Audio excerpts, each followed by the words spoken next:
Welcome back to the show, Disruptors. I'm your host, Aaron Hale, and my guest today is none other than Ryan Fugit, host of the wildly popular Combat Story podcast. This show he hosts has over 109,000 subscribers, has been downloaded over 13 million times, and is ranked among the top 0.5% of podcasts worldwide. I was honored to have been a guest on his show recently, where he was kind enough to refrain from mentioning the enormous goose egg I had on my forehead after smacking it on my coffee table while picking up one of my kids' toys. He was also equally as kind, not to mention the yellowing bruise that is still on my forehead today. However, that's not the point of this interview. In fact, what he didn't say is far less important than what he did say. Ryan is a veteran of the U.S. Army as a helicopter pilot. He's also a former CIA intelligence officer and currently working for cybersecurity in Silicon Valley. He's had quite a few occupational pivots, but beyond all of that, and among other things, he's also a father, husband, and podcast host.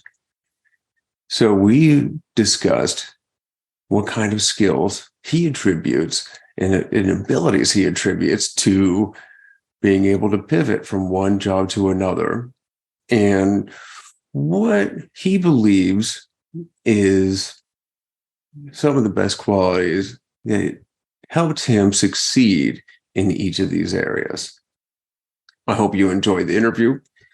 Before we get to it, I'll ask you to do me a quick favor. And if you haven't already, subscribe to the show, give it a 5-star rating, and leave me a quick review.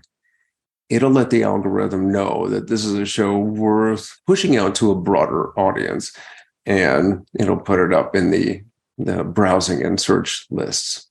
Well, without further ado, here's Ryan Fugit, host of Combat Story. Welcome to the show, Ryan. Really appreciate you coming on and joining me today. I'm so happy to reciprocate. Our discussion on Combat Story was one of my favorites, so couldn't be happier to be here with you and just spending more time with you. Definitely have imposter syndrome. Like, I don't have my life squared away. And I often beat myself up about decisions I've made or try to tell myself how tough I've got it. And I just really appreciate your perspective. So I'm so happy to be here.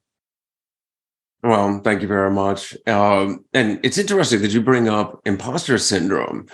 I think, and this is just my philosophy here, is that if we didn't have that imposter syndrome, we're just raving narcissists.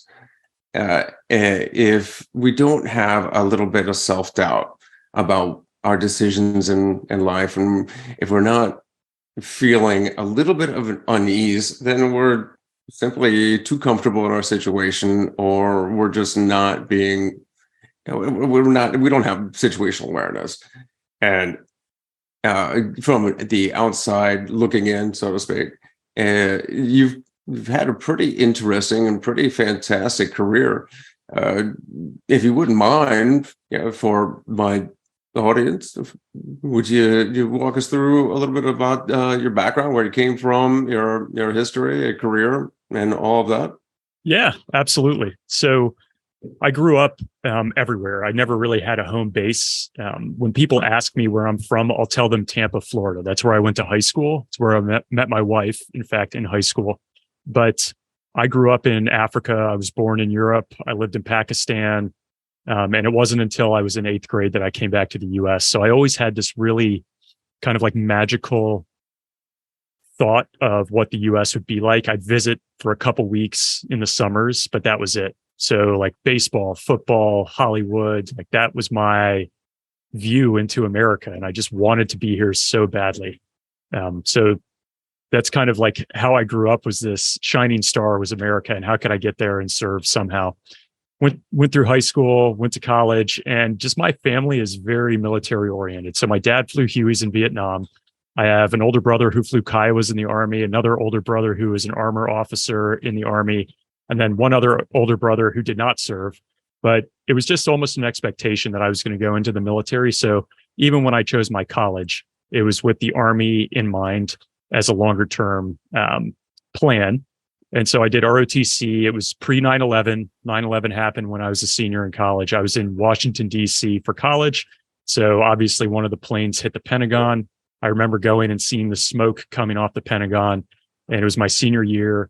I was reading the Washington Post every day, trying to track what was going on. And like, I still remember reading about the horse soldiers, like these Green Berets on horseback going in, Mi-17s flying in. I couldn't get enough of it. So that was kind of like, I could not have been prouder to join the military at that time. I went into aviation, so getting into the career side, and we could dig in here however you'd like, Aaron, but I did just over 7 years in the Army as an aviation officer. So I flew Apaches. I only did 1 year downrange, surprisingly, coming in after 9/11. I did 1 year as a company commander in Afghanistan with the 101st. We were based out of FOB Salerno in Coast. I'm sure a lot of your listeners are former vets and understand these different parts of the battle space. And we covered 7 different provinces in eastern Afghanistan. We were the only attack helicopters outside of 160th, so we serviced a whole lot of units there. I got out. Certainly understand that multi-level communications on the battle space, having been in EOD, understanding the three-dimensional battle space, because of course when we set off explosives, we got to make sure there's that BIPRAS, or the airspace above us, was clear. We didn't want to create a thermo pocket or send some frag up at some friendly choppers. But beyond that, it's a lot to coordinate, a lot to keep in mind. Do you think that that type of communication helped you later in podcasting or in your time in the CIA? And I know I'm jumping ahead. No problem. Yeah, I do. I think there's something about that controlled chaos that goes on the radios.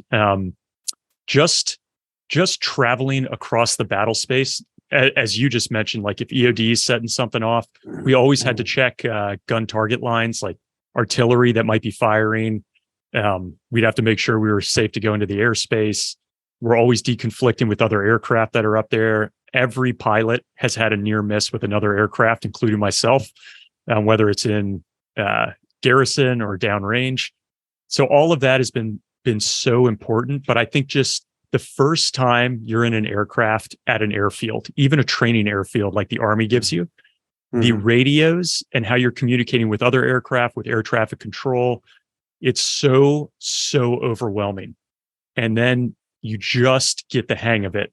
It's not always easy. Like when you're in the middle of a really intense gunfight, it's chaotic, but you understand where to go and where your mind needs to be and how to move through the process.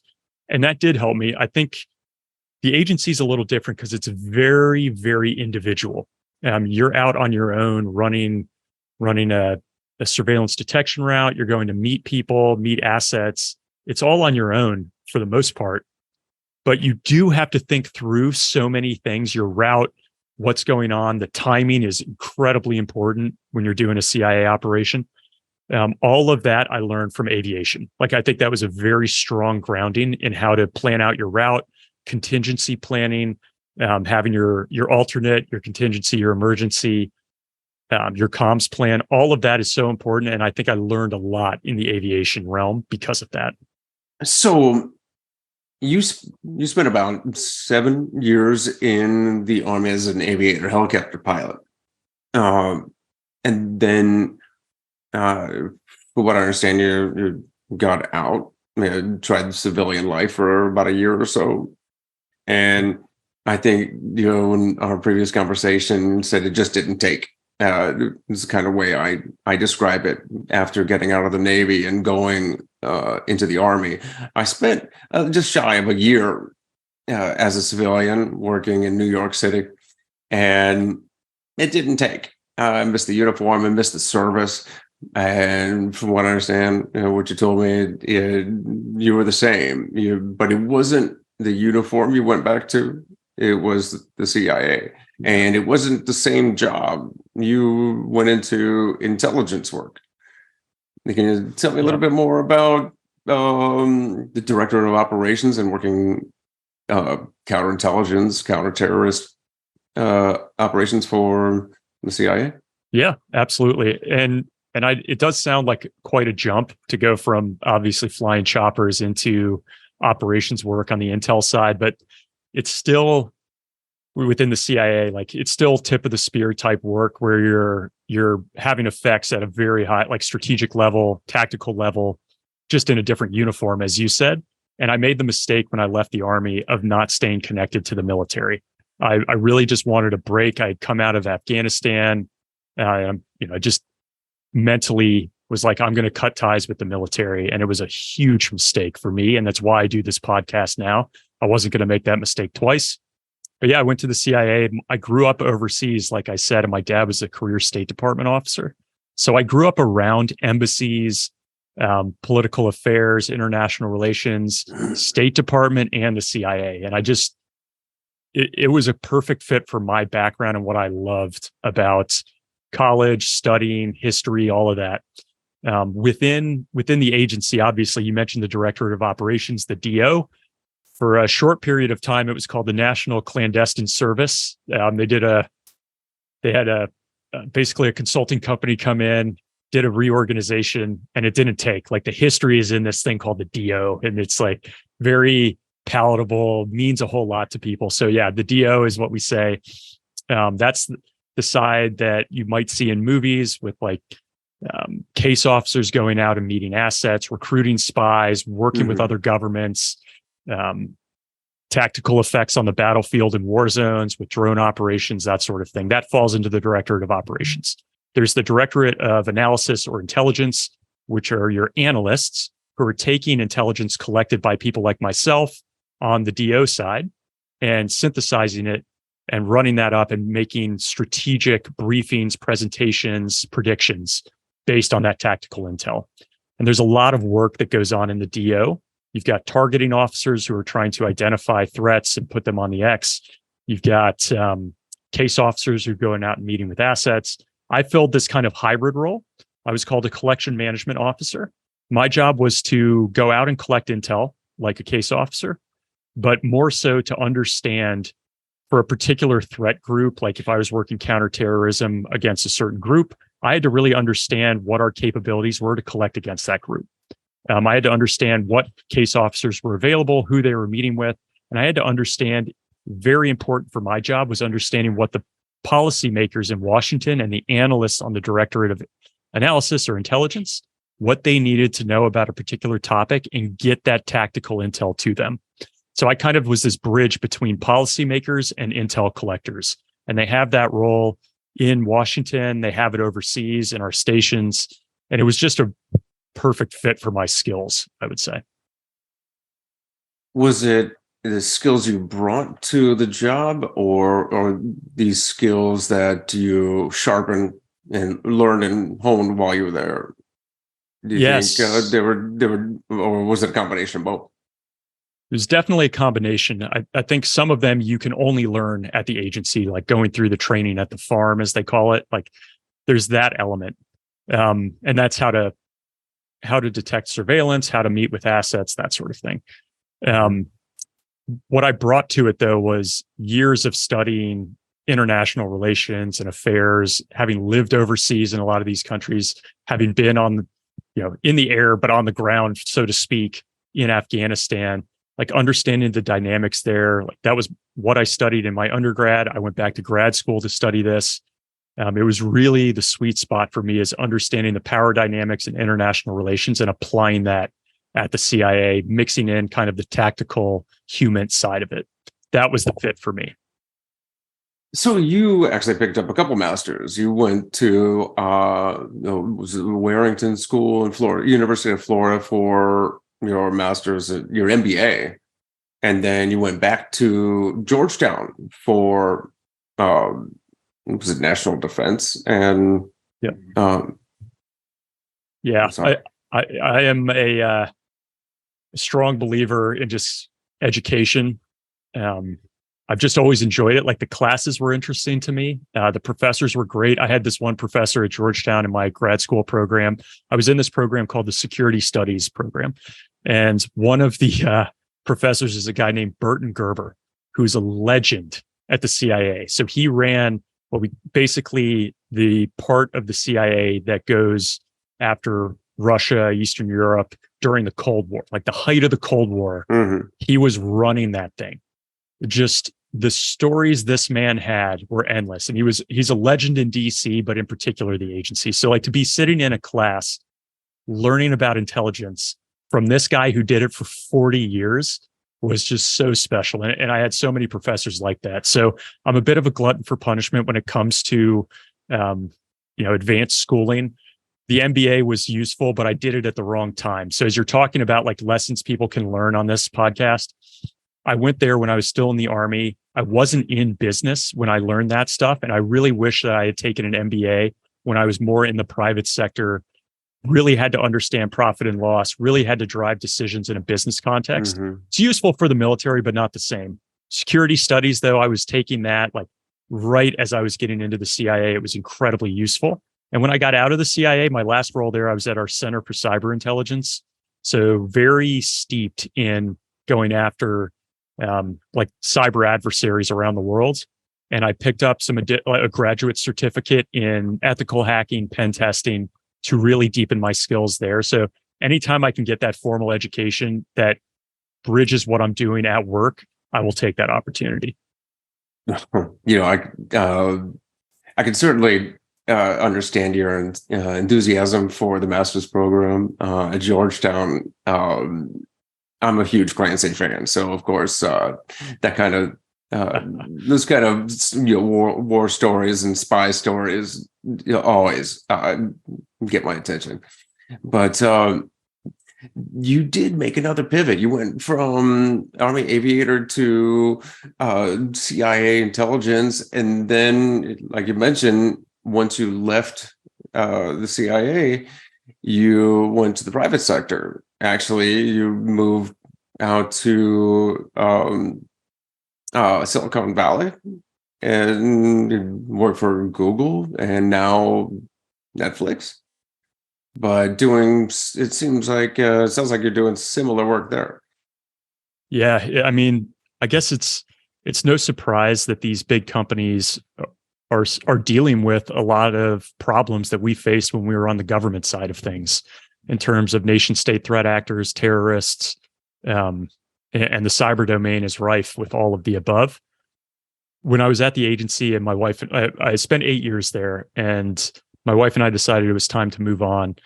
We've got 3 kids. They moved a ton. My wife has a job that she wants to keep. It's not easy moving every 2 years. So we decided we were going to get out. And when we decided that, I thought, to set myself and the family up for success, let's get more into this cyber thing. Because I had been exposed to cyber throughout my time at the agency, but it wasn't a dedicated area of focus for me. So the last job I took was very deliberate to get into that world at our Center for Cyber Intelligence. And I remember when I was moving there, I went and met with one of the guys that I had flown with when I was in Afghanistan, who went on to 160th. I just love this guy to death. And he's still serving, so I just won't mention his name. But I told him, like, hey, I'm getting into this cyber thing. He's like, why are you doing that? The fight's in counterterrorism. Like, that's who we got to go fight against.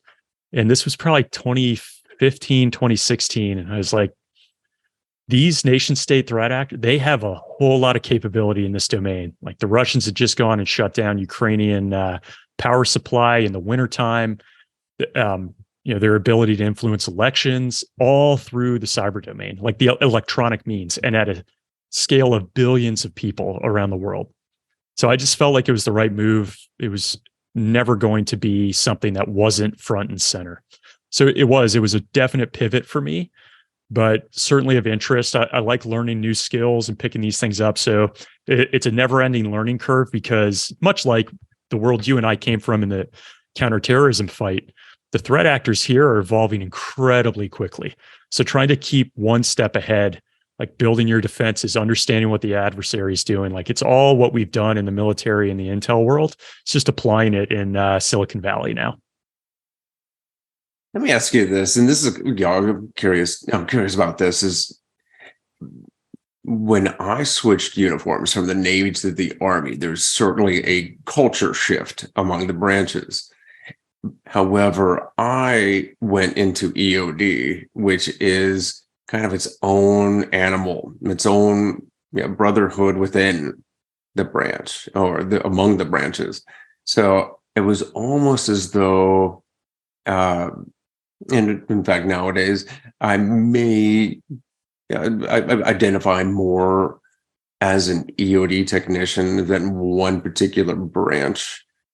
And I wanted to know, going from CIA work or from the government sector work in cyber to Silicon Valley and public sector work, was there much of a culture shift there? Or was it much of the same work and similar working environment, people you're working with, because of the nature of the work? Yeah, that's a great question.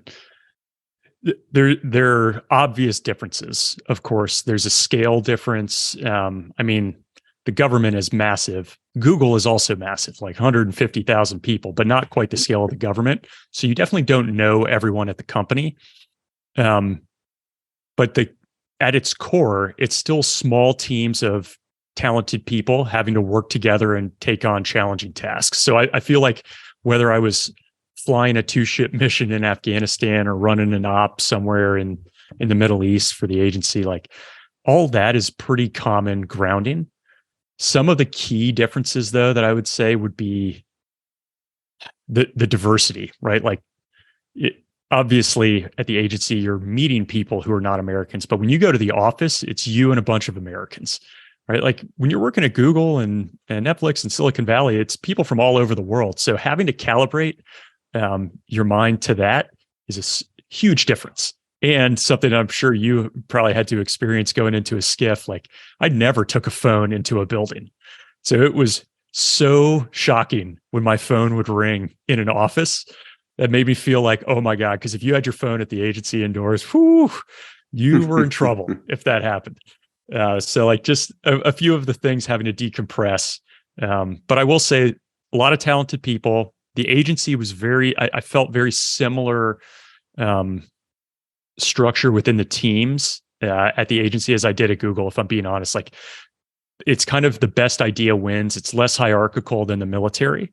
So it was easier to move into that space, I would say, coming from the agency, as opposed to coming from, maybe if I came straight out of big Army into Google, it probably would have been a bigger culture shock. It makes sense. And that wasn't all you were doing. In the last few years, you've also been building, well, like you mentioned, this podcast has grown to some pretty incredible numbers. And you've seen quite a bit of success with this. Can you tell me a little bit more about combat stories?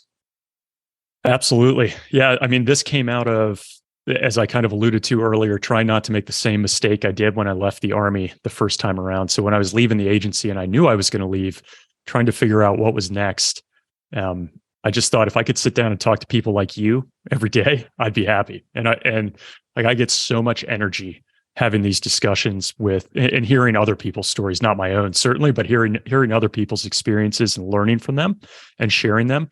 I thought that I would like it, and I really have just grown to love it. So I started it when I was at the agency. I got permission to go and do interviews while I was there. I just wasn't allowed to air them until I had exited.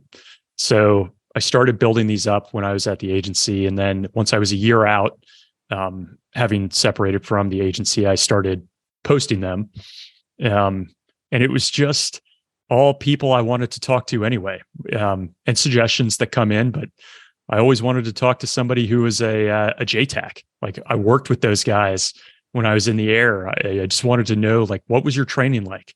What did it feel like when you were calling someone in, when you were calling me in? Like what was that feeling like for you? I wanted to talk to somebody who had been in Fallujah. I'd read so much about Fallujah, one of the biggest battles we've been in, going back decades. So I found Elliot Ackerman, who was a platoon leader.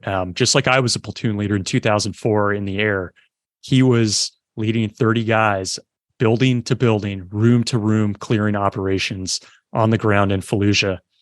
And in 24 hours, he lost half of his platoon. Like how do you move forward on day 2 when that has happened? Somebody in Delta, like somebody who was in Black Hawk Down, for Christ's sake. Like I read that book voraciously. Watching the movie meant a lot to me.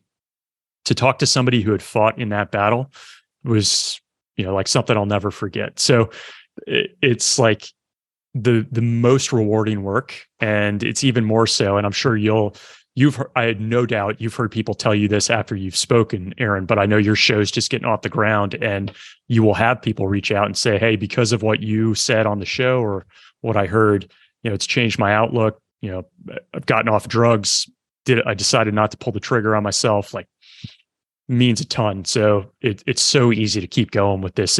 Despite the workload, it provides a lot of value, not just to me, but the people listening.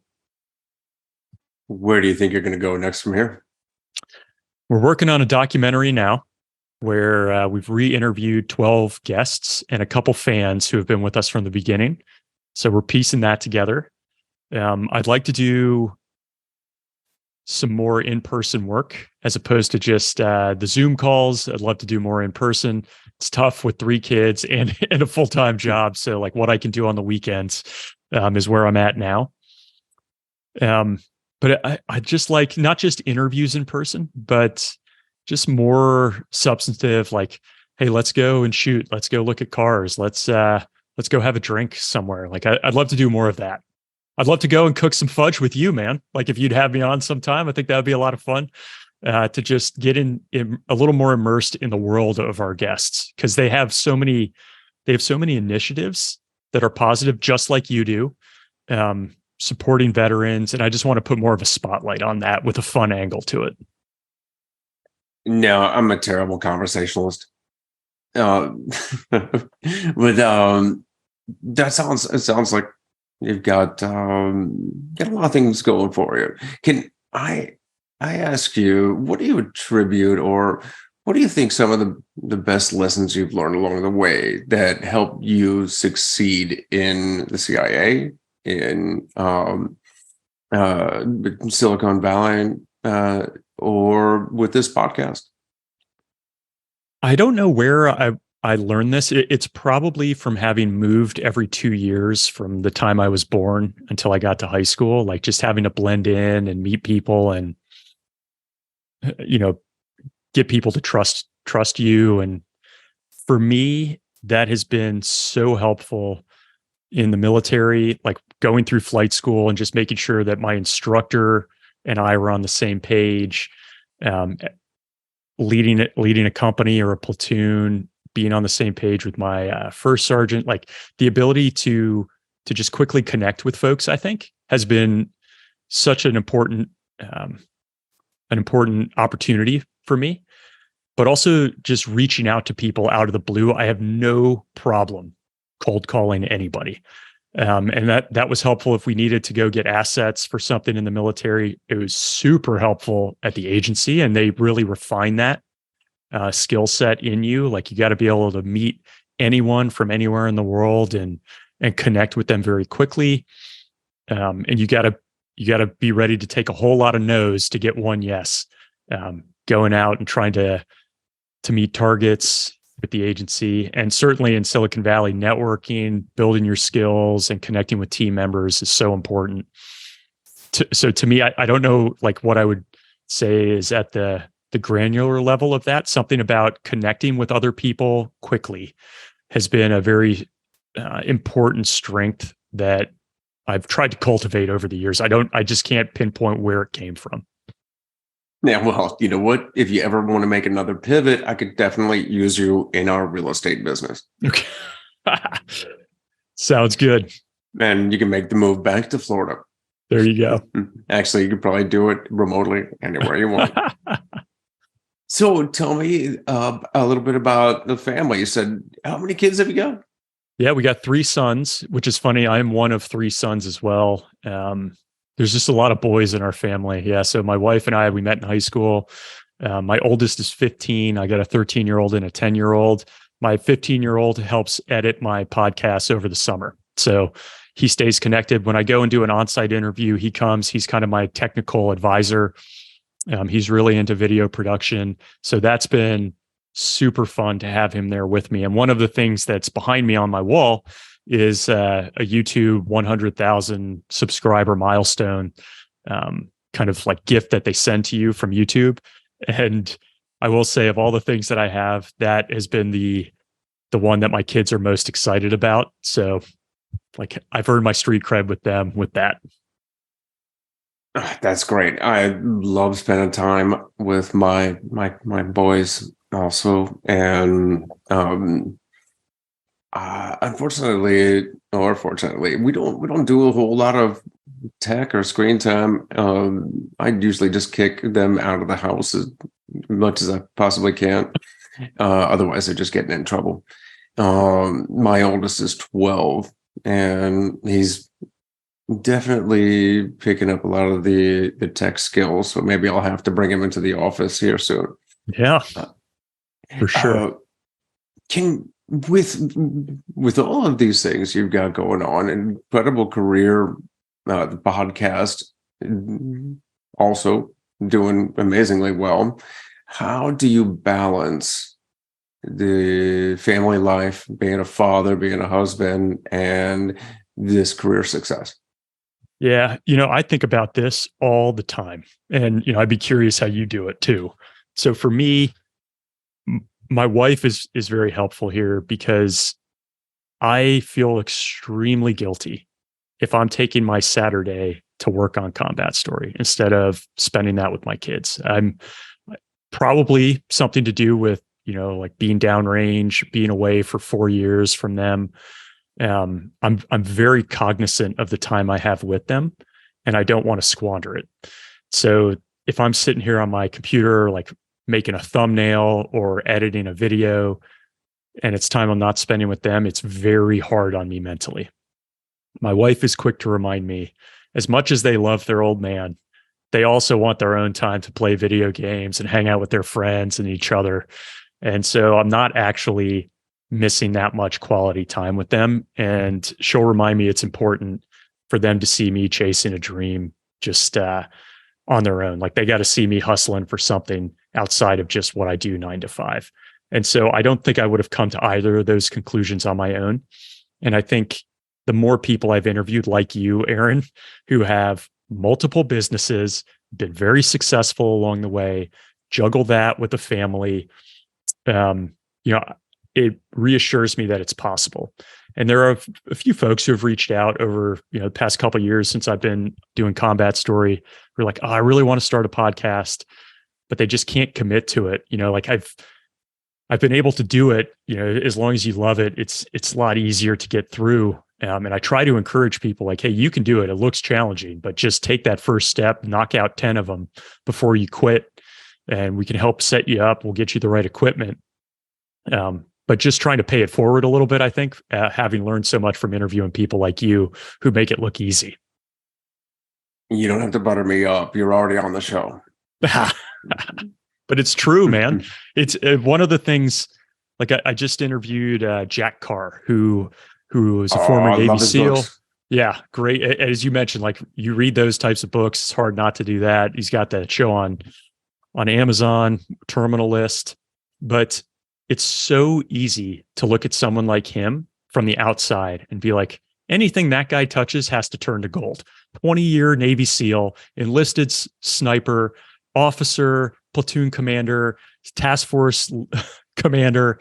Has written now 6 books, coming up on his 6th book.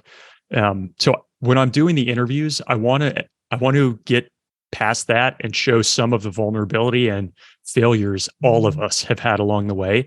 So it's not this perception of like, geez, there's no chance that I could go and work a 9 to 5 and start a podcast and have a family. Like, it's definitely doable. I want to make sure we tease out that everybody's got their own battles that they're fighting. I've listened to a few interviews from Jack Carr, and he has his own podcast as well. And he's an extremely driven guy. He may be an outlier among successful people.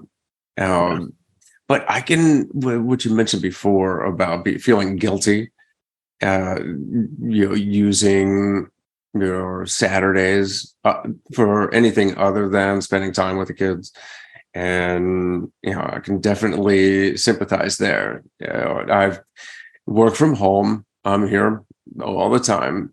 And the only time I can get out to go for a run usually is when people are off of work and kids are also out of school. And I go for my long runs, which take a few hours with a running buddy on Saturday mornings.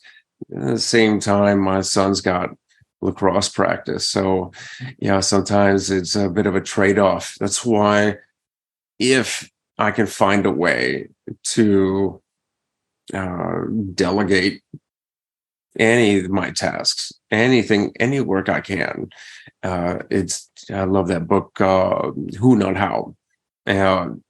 And that's one of the things I do. I can't have found a way yet to delegate my own training in physical fitness. True. But if I could, I might. Yeah. Otherwise, this is one of those things, and I think you kind of touched on it. It was, if you're going to start something like a podcast or a business or a new job, you just take the first step, figure it out, and then what I do is try to find the quickest way to get myself fired from it, or at least as many of the tasks involved in it as possible. What does that mean? The quickest way to get yourself fired? Yeah. Try to build, like building a business. When you're first starting the business, you're doing everything. The head chef and bottle washer, that kind of thing. But I think it was Good to Great, when I was talking about getting the right seats and the right people in the right seats. And when you're first driving that bus, you're sitting in every seat, and eventually you start putting other people in those seats. I don't want to go off on a tangent here, but when it comes to finding work-life balance, anything I can get out of doing by delegating, hiring out, it comes down to, if it comes down to success in work or success in being a father and husband, I'll give up so any of the other tasks to fill that time. Yeah, that's so true. So is there anything else that you would like to tell my listener? While I still got to. I don't know. I think anything I missed that you would have liked me to ask. I don't think so. Let me just think on this for a second as I reflect.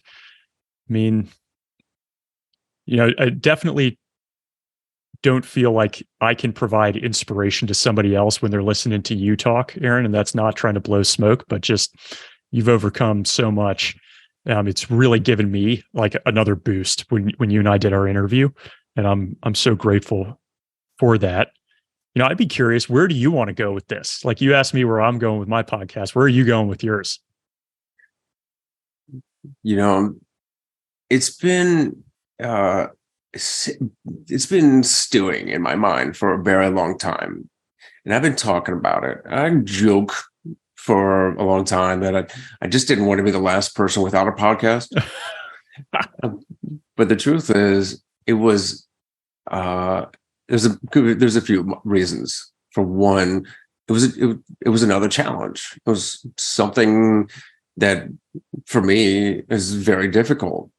Uh, Technically, very difficult to do the recordings like we just experienced before going on to this recording. We had a different platform that didn't work at all. I had to find a solution real quick, but I'm working out all of those solutions and figuring out the challenges. And another one of those reasons to adapt and overcome. It's not a battle, but it's a challenge over my own disabilities. Beyond that, though, the whole purpose of this podcast, Point of Impact, is to take those solutions, mine and others, whether it be family life, business, entrepreneurship, financial matters, religion, mindset. Some is very similar to your combat stories, and share it with the world so that people can learn from it, become their better selves, and make a mark, make that impact that they want to make in the world. So many people want to do these things, they just don't know how, and sometimes it's not know how to get started, or not quite know the next step once they get going. Yeah, I will say, so that reminded me of something I would ask your listeners then as we wrap up, Aaron, which is, and I don't think this would be the case for your listeners, but I do see a lot of comments on my videos where people love veterans. They love the military. It's such a patriotic and like fervent response. But when they hear the CIA side of things, there's this almost like a stigma or a negative connotation. And I'm trying to help people see, like, the CIA is by design very hard to see into. Like, they just do so much that can't be seen in the light of day. But the people I worked with there were just like the people I worked with in the military. Like, the same sacrifice, courage, patriotism. Like, they're getting paid peanuts. They get paid less than the military gets paid, and they spend tons of time away. They're just not as frequently in harm's way, but they're constantly doing stuff behind the scenes to keep us all safe. And so I just hope people can look at them with that light, and one day they're seen in a similar light to veterans. That's my hope. I think Hollywood's given them a significantly negative impression, and I was just so proud to have worked there. I felt like I was working with a lot of times, tons of veterans there, same people who just wanted to support this place. Well, I've certainly learned through my experiences in and out of the service that there are patriots and heroes among us that have never worn a military uniform. You don't need to join the military to be a hero. Is there anything else you'd like to share, or if anybody wanted to get a hold of you, or learn more about what you're doing, how can they get a hold of you? Yeah, thanks. So probably the first place to start would just be our Combat Story channel on YouTube. And we've got 120 episodes up there to date. We'll keep those going. We release them every Saturday morning at 9 a.m. Pacific, noon Eastern. And that also goes out on every audio platform you can imagine: Spotify, Anchor, Google, you name it, Apple. Beyond that, we do have a social media presence on Instagram at Combat Story. But to be fair, I don't spend a lot of time there. That's one of the places I got to do better, and we'll work on that as this comes. But my focus is just sharing the stories of these veterans. So I'd appreciate if people could check it out. We're telling stories, people like you, Aaron, with great initiatives behind them. Places, if you ever felt like, how can I help out what's going on with the military community internationally with Ukraine? Like, so many people on there who have well-deserved fundraising opportunities that I would love people to check out. So thank you. I can definitely also sympathize with the Instagram. I'm terrible at photos, but I want to tell you how much I appreciate you being on. Thank you again for joining me for this episode and having a chat with me. Thanks so much, Aaron. Ryan, have a great day. Thank you.